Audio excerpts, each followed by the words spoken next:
Good evening বা কী বলবো, এখন তো দিনের আলো টকটক করছে। এখন 7:40 প্রায় বেজে গেছে। আমি রয়েছি গুরেজ ভ্যালি। শ্রীনগর থেকে 125 কিলোমিটার দূরে এই গুরেজ ভ্যালিটা আছে। আমরা সকাল 7:17 গুরেজ ভ্যালিতে এসেছি একটা প্রাইভেট গাড়ি করে, ইনোভা করে এসেছি, যার রেট মোটামুটি 8,000 থেকে 10,000 টাকার মধ্যে পড়ে। এক নাইট স্টে করবে। নাইট স্টের জন্য আলাদা কিছু লাগে না, ওই টাকার মধ্যে হয়ে যায়। এখানে এসে এরকম ধরনের একটা টেন্ট পাবেন। এই টেন্টগুলো সম্ভবত পার টেন্ট 4 জন থাকবে, 2,200 টাকা করে পড়ে, 2,200 থেকে 2,500 টাকা। এইখানে ক্যাম্প ফায়ার হবে। আর আপনি যদি মনে করেন যেখানে নিজে রান্না করবেন, এখানে সমস্ত প্রায় লোকই, এখানে যত ট্রেন আছে প্রায় লোকাল লোক আছে। নদীর ওদিকেও ট্রেনটা আছে। এটা পাকিস্তান থেকে প্রায় 5 কিলোমিটার সামনেই পড়ে, যেহেতু বর্ডার এরিয়া। তো এখানে অনেক কিছু নিয়ম শৃঙ্খলা আছে, সেই নিয়ম শৃঙ্খলাগুলো আমাদের মানতে হবে। বিভিন্ন চেক আছে, সেটা border first line police, BSF যেটা করে, সেটা করে আমরা এখানে আসতে হয়। এবং টেন্ট করে সামনে একটা বাজার আছে 1 কিলোমিটার দূরে, ব্রিজটা টপকি, মানে একটা লোয়ার ব্রিজ আছে, লোয়ার ব্রিজটা টপকি সামনে বাজার আছে। সেখান থেকে চাল ডাল প্রয়োজনীয় যে জিনিসগুলো আছে রান্না করার জন্য, মাংস সমস্ত কিছু, সেগুলো আপনারা অবশ্যই এখান থেকে কিনে নিতে পারেন রিজনেবল প্রাইসে এনে। এখানে নিজে গ্যাসও পাওয়া যায়। গ্যাসের মোটামুটি আমি যেটা জিজ্ঞেস করলাম, 200 টাকা এমনি নর্মাল ভাড়া পার নাইট বা পার ডে। এখানে খালি গ্যাস নেবেন 1 কিলো 150 টাকা। তারপরে আপনি ফেরত দিয়ে দেবেন, টেন্টের নাম বলে দিয়ে দেবে, নিয়ে চলে আসবেন।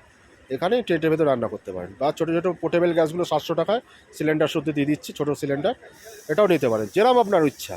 আর বাসনপত্র সামনে ভাড়াও পাওয়া যাচ্ছে, ভাড়াও নিয়ে নিতে পারেন। ডেচকি আছে, বিভিন্ন ধরনের আছে, যেরকম আপনার যত মানুষ আছে সেই হিসাবে আপনি আইটেম ভাড়া নিয়ে আসতে পারেন। এখানে ভাড়া অ্যাভেলেবেল পাওয়া যায়, সমস্ত কিছু অ্যাভেলেবেল। আর এখানে মাঝে মাঝে বৃষ্টি হচ্ছে, ক্যাম্প আছে, কোনো অসুবিধা নেই। ক্যাম্প ফায়ারের ব্যবস্থা আছে, খালি ওটা লাঠির মানে কাঠের দামটা একটু নিয়ে নেবে। এছাড়া যেটা ইনফরমেশান দেওয়ার ছিল, এখানে মানে বাইরে খাবারের দাম কিন্তু প্রচুর। তাই মনে করি যে তাঁবুর ভেতরেই আপনারা যদি নিজেরা রান্না করে খান, তার অ্যাডভেঞ্চার কিন্তু অনেকটা বেশি।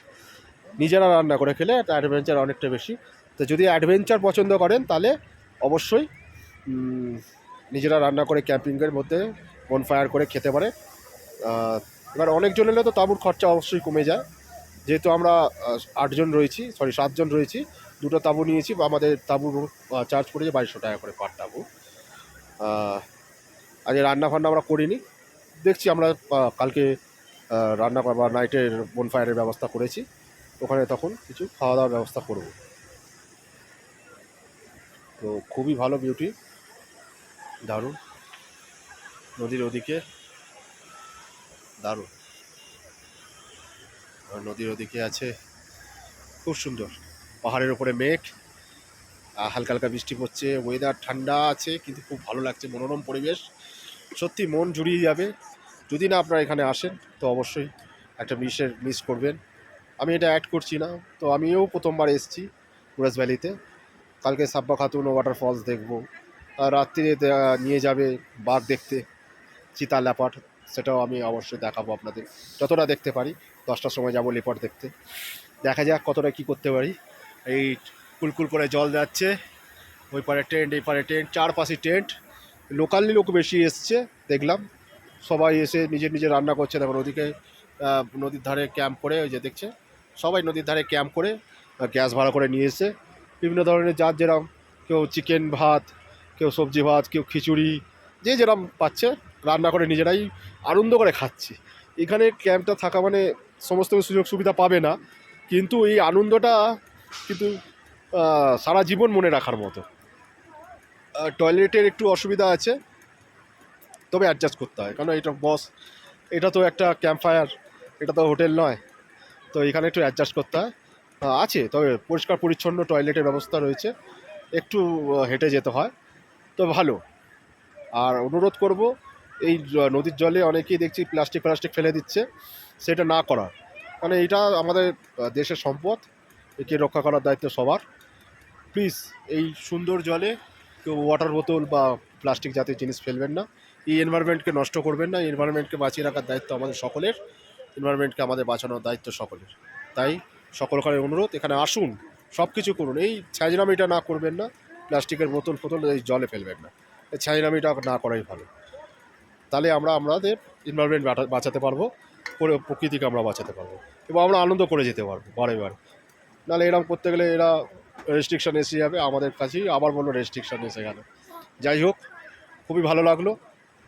হ্যাঁ, শ্রীনগর থেকে আমরা এসেছি সকালেই, আজ রাত্রিরে থাকবো, কালকে আবার চলে যাব। খুবই ভালো লাগছে, মনোরম পরিবেশ সত্যিকারে। অনেস্টলি বলছি, না এলে বুঝতে পারবেন না সত্যিকার। পরের বার আসবো ক্যারন ভ্যালিতেই যাব।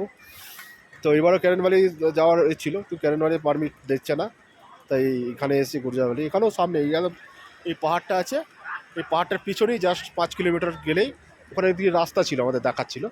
ওই রাস্তার ভেতর দিয়ে গেলে গ্রামবাসীরা যায়, কিন্তু একদম 0 পয়েন্টে যেতে দেয় না, ওদের জন্য বিশেষ পাস থাকে, তারা যেতে পারে। তো ওখানে আমাদের এলওসি আছে, লাইভ অন কন্ট্রোল, সেখান থেকে পাকিস্তানে যাওয়া যায়। তো এখানে বিশেষ রেস্ট্রিকশন আছে, বিএসএফ আছে, তারা কিন্তু বিশেষ পর্যবেক্ষণ করে, এবং আমরা যেখানে এসেছি আমাদের বিশেষ বিশেষ ডকুমেন্টস ভালোভাবে পরীক্ষণ করে বা পর্যবেক্ষণ করেই তবে আমাদের ছেড়েছে, এবং আমাদের বিশেষ চেকিং ব্যবস্থা করে বিএসএফ আমাদের এখানে আসতে দিয়েছে। আর এখানে এলে আধার কার্ড কিন্তু মাস্ট, সবার ইন্ডিভিজুয়াল লাগবে, ইন্ডিভিজুয়াল আধার কার্ড সঙ্গে করে নিয়ে আসবে। ইন্ডিভিজুয়াল আধার কার্ড ছাড়া এখানে কিন্তু অ্যালাউ করবে না, আধার কার্ড মাস্ট। তাই যাই হোক, যতটা পেরেছি ইনফরমেশান দিয়েছি, বাকিরা আপনার নিজেরা এসে ইনফরমেশান সংগ্রহ করে আরও অভিজ্ঞতা সংগ্রহ করুন। আমি আরও অভিজ্ঞতা সংগ্রহ করে যতটা পারবো আপনাদের সাথে শেয়ার করে নেব। এই দৃশ্য